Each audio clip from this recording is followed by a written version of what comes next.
Bem, nós temos feito bastante analogia entre as variáveis do movimento linear com as variáveis de rotação. E aí, considerando somente o caráter escalar, tá? Tratando como simplesmente números. Porém, algumas dessas variáveis de rotação são vetores. Então, vamos tentar introduzir o caráter vetorial dela aos poucos. Vamos começar pela velocidade angular.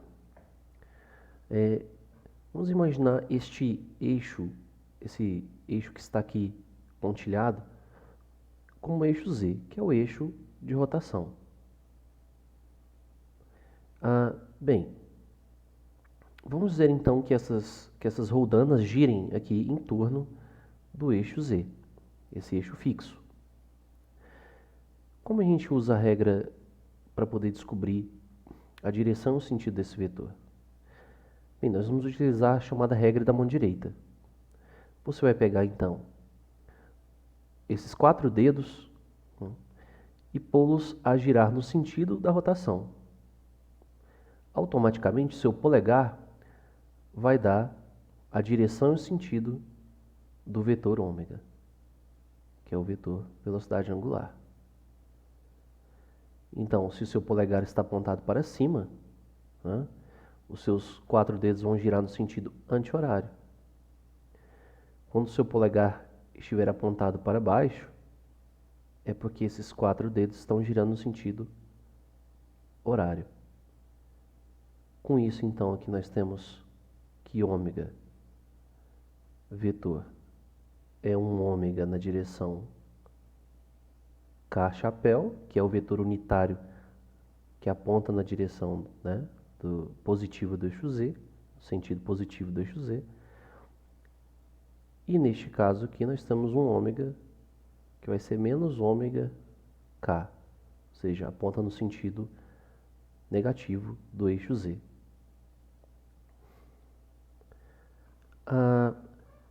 No caso da aceleração angular, é bem tranquilo, né? Nós temos que lembrar que o alfa ele é a derivada do ômega em relação ao tempo. Isso indica então para nós que ele vai ter a mesma direção, do eixo aqui de rotação, a mesma direção do vetor ômega. Ou seja, ele também é um vetor que tem a mesma direção e o seu sentido vai depender do movimento. Se este movimento for acelerado, ou seja, tanto ômega quanto alfa, vão ter o mesmo sentido, ou seja, você vai ter um movimento acelerado, o alfa positivo. Agora, se ômega, e alfa tiverem sentidos opostos, este alfa será negativo, ou seja, ele está um movimento retardado. Bem, agora eu posso, para finalizar, analisar o deslocamento angular. Será que ele é um vetor? Bem, para isso eu vou pensar aqui duas coisas. Primeiro, eu vou provocar então dois deslocamentos angulares de 90 graus e depois vou inverter, o sentido, vou inverter a ordem dessas operações e ver no que eu chego. Então, nesse primeiro aqui, caso da esquerda, eu vou fazer aqui, vou chamar aqui de delta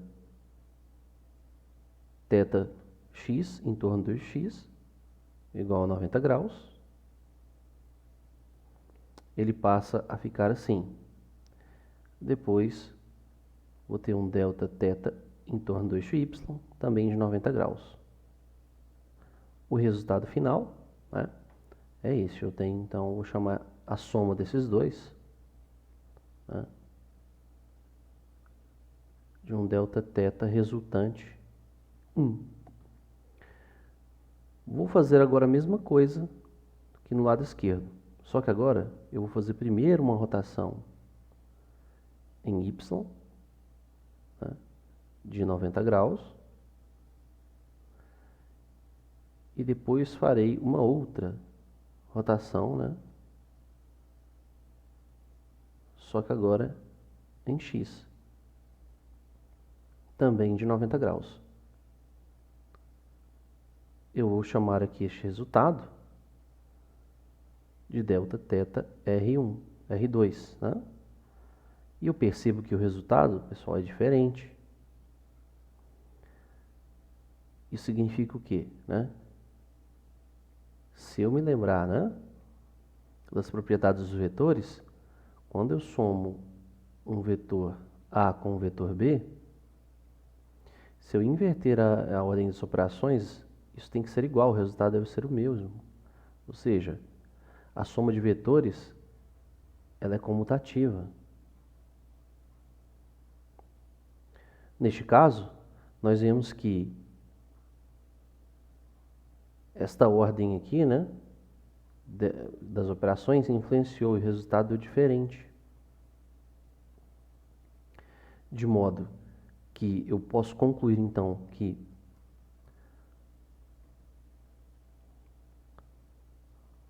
para rotações finitas,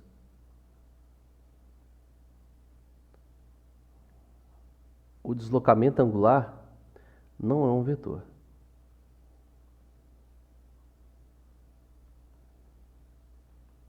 Tá? Bem, mas, por outro lado, né, é bom comentar que se eu tiver rotações infinitesimais, ou seja, muito pequenas, infinitamente pequenas, esta ordem não alterará o resultado, e aí eu posso considerar como vetor. Mas neste caso aqui, nessa análise que a gente fez, a gente viu que não, que o deslocamento angular para rotações finitas não constitui, então, um vetor.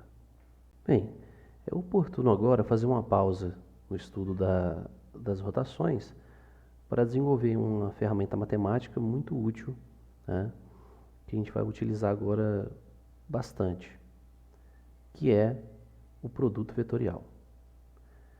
Bem, o produto vetorial, diferentemente do produto escalar estudado anteriormente, vai gerar um vetor, tá? Então, sejam os vetores A e B, então este vetor preto com este vetor vermelho, tá? Eles vão aqui formar um plano, tá? Ou seja, quaisquer dois vetores no espaço aí podem formar um plano, tá?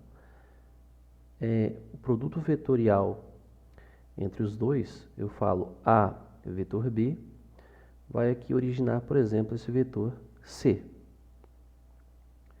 E este produto vetorial tem uma interpretação, tá? De modo que este produto, né, na verdade o seu módulo, né, vai ser dado por A vetor B, o módulo, né, de A vetor B, será módulo de A vezes o módulo de B vezes o seno do ângulo entre os dois, que é este ângulo aqui, ó, este ângulo θ. A interpretação deste resultado é que isto aqui vai dar a área desse paralelogramo que eu vou pintar aqui, ó, de laranja. Aqui. Ou seja, a área desse paralelogramo formado aqui é justamente o módulo dos dois vetores, o produto, vezes o produto com seno. Tá? Então, isso aqui é a área do paralelogramo.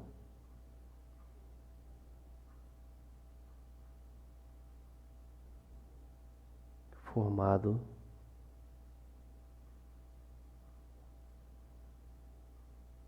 por A e B.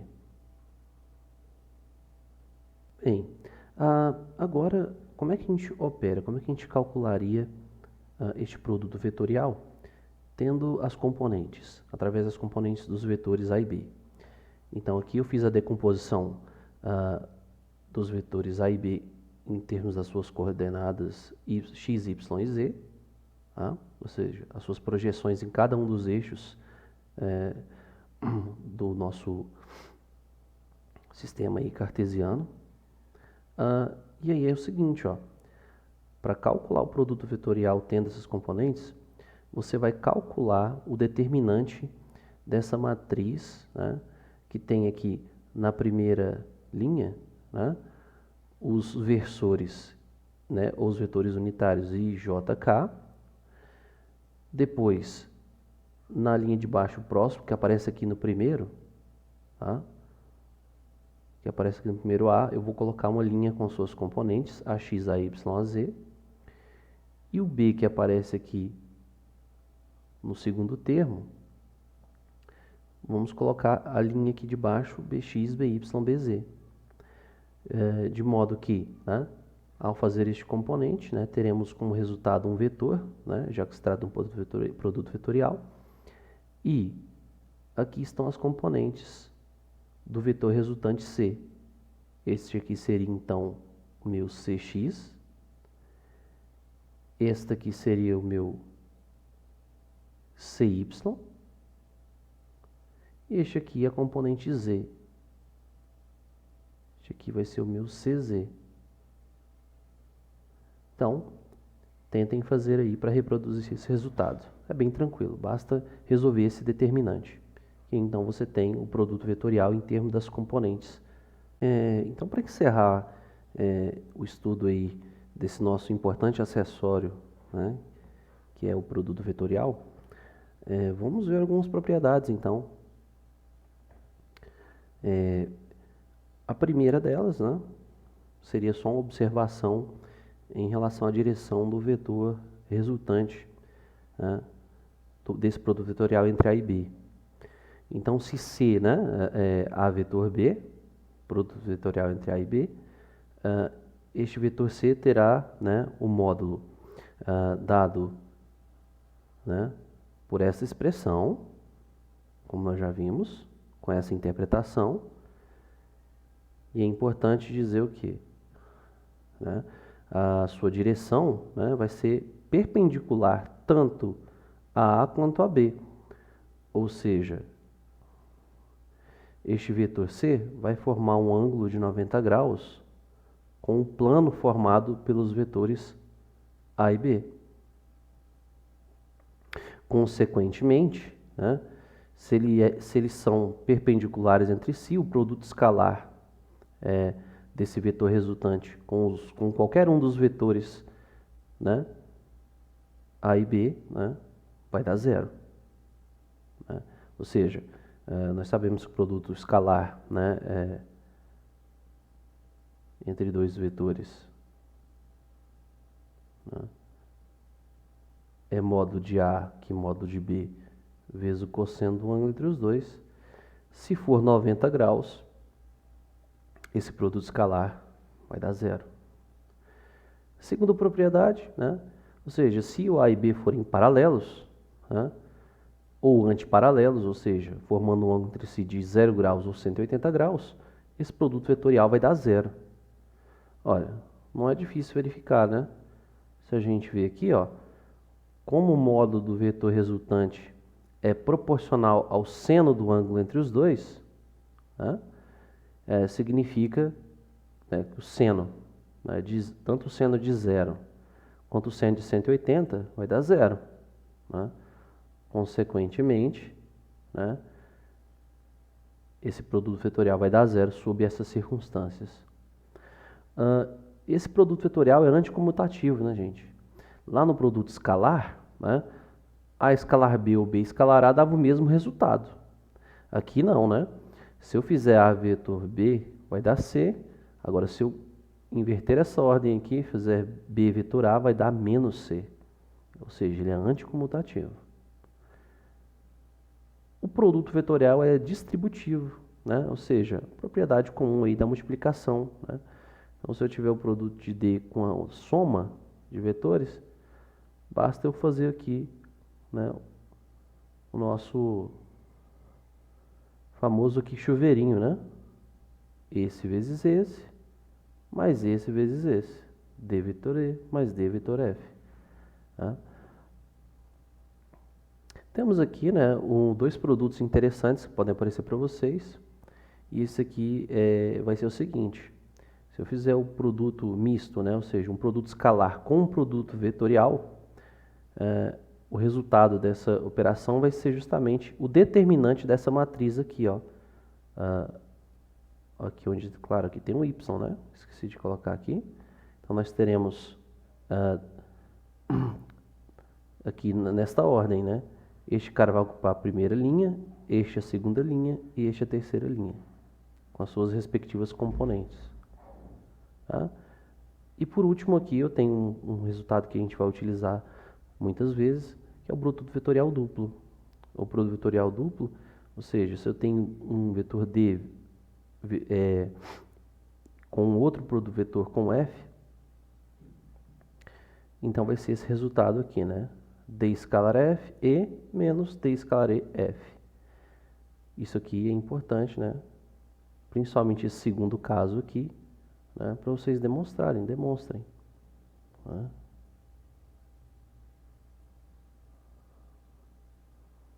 Demonstrem. Então, agora que nós já fizemos uma análise aí mais vetorial das variáveis rotacionais e temos a noção do que é o produto vetorial, vamos então relacionar isso tudo dentro de operações, né, entre essas variáveis rotacionais. Primeiro, eu tenho aqui, ó, eu sei que a velocidade, né, dada aí como um vetor, ela é a derivada, né, deste arco, né, em relação ao tempo. Dado isso, né, se eu tenho aqui uma trajetória, vou colocá-la nessa perspectiva, né, se eu tenho aqui uma trajetória circular, onde aqui, né, eu tenho o vetor R,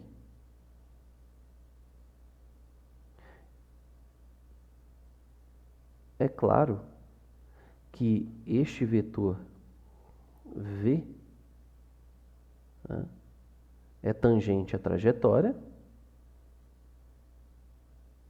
né, e forma aqui um ângulo de 90 graus com esse vetor R. Daí eu tiro então, né, que V é perpendicular a R. Eu posso concluir aqui também, né, o V pertence ao plano XY aqui, ó. Estou colocando aqui o plano XY, ele está contido nesse plano. Mas este plano é perpendicular ao eixo Z, né? Então eu posso concluir também que V é perpendicular a Z, né? E que é justamente a direção do vetor ômega. Então V é perpendicular a ômega. Né? Então, dado aqui essas duas verificações, eu consigo, pela relação que nós deduzimos mais cedo, que V é ômega vezes o raio. Então, se eu comparar, né, com o produto vetorial, né, eu vejo que no produto vetorial, né, este ômega e este R, o produto dos dois, vai gerar um vetor que é perpendicular aos dois, ao plano formado pelos dois. Tá? Logo, eu posso aqui interpretar que este V, né, agora como vetor, ele é fruto aí do produto do ômega pelo vetor R. Né? Então, eu tenho esta operação. Né? Então, se eu fosse aqui colocar, para confirmar se isso aqui é válido, então o módulo de V seria ômega vezes o módulo do R, que é esse errão, vezes o seno do ângulo entre os dois. Bem, mas eu vejo aqui que o ângulo entre ômega e R é 90, né? De modo que este seno aqui daria 1. Então é claro que acaba caindo na expressão que nós já tínhamos mostrado antes. V é de fato ômega R. Enfim, podemos agora calcular a aceleração total. Então vamos considerar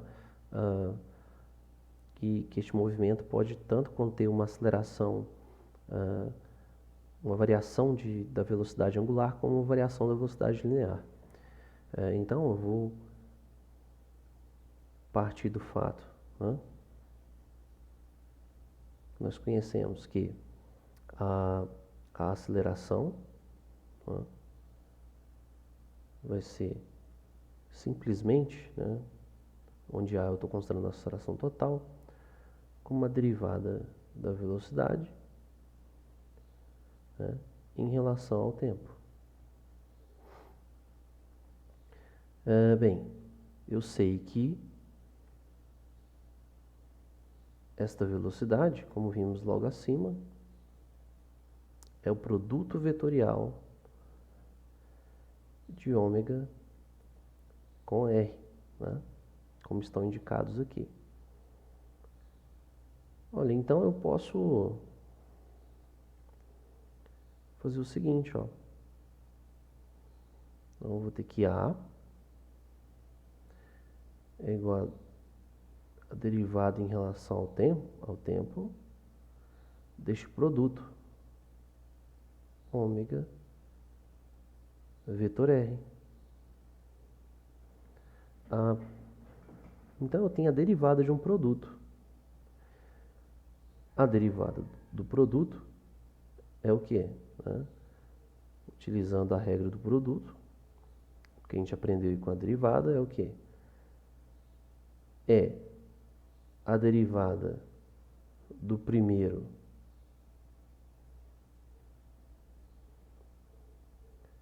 vezes o segundo, mais o primeiro vezes a derivada do segundo. Resultado bem conhecido. Aí eu percebo aqui que d ômega dt, isso aqui é o meu alfa, minha aceleração angular. E vejo que dr dt é o meu V. Então, reescrevendo estes resultados abaixo, teremos então que A é igual a alfa vetor R mais ômega vetor V. Bem, só que eu sei, Novamente, V é ômega R, então eu vou substituir esse V aqui. E eu também vejo que alfa vetor R vai ser módulo de alfa vezes módulo de R vezes o seno do ângulo entre os dois. Olha só, alfa está aqui, na direção Z. E o R é perpendicular aqui, a Z. Então eu já posso escrever aqui, isso aqui como sendo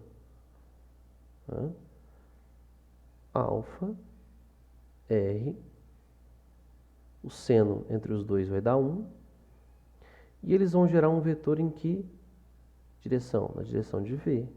Então vou colocar aqui, um vetor unitário na direção de V, que é justamente aqui, esse V unitário está para cá. Pela regra da mão direita eu vejo, né, que produto vetorial de alfa com R dá alfa R na direção do vetor V chapéu.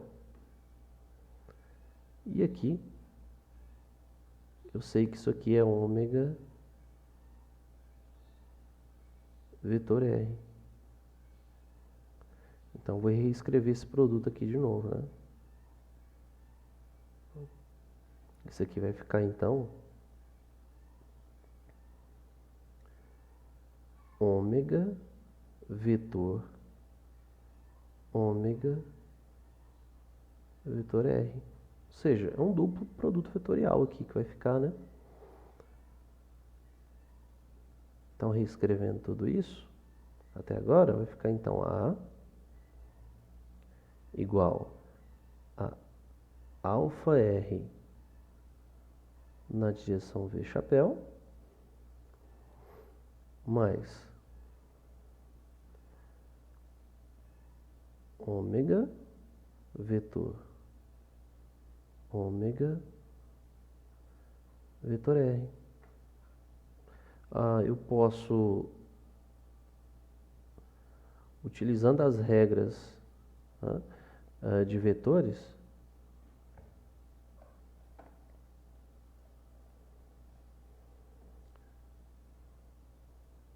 eu sei que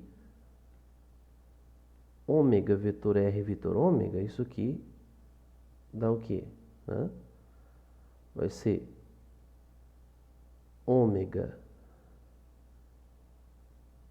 escalar ômega na direção R. Tá?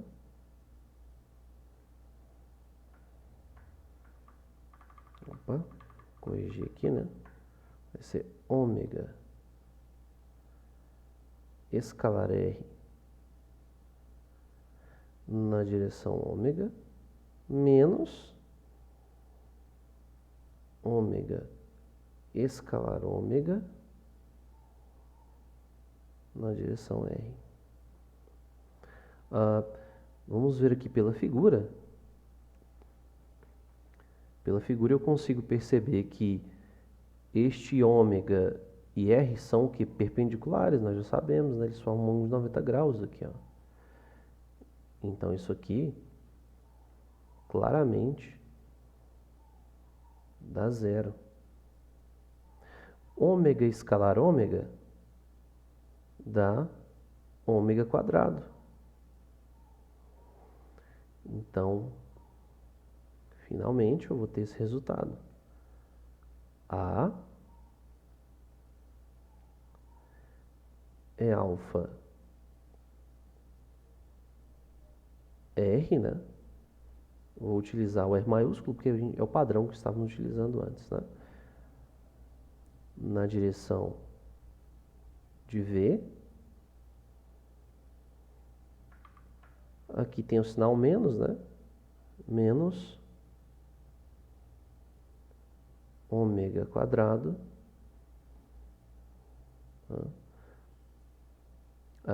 na direção de R. Como nós sabemos que pela definição do vetor unitário, né, o vetor unitário, gente, é R vetor sobre o seu módulo. Né? Então,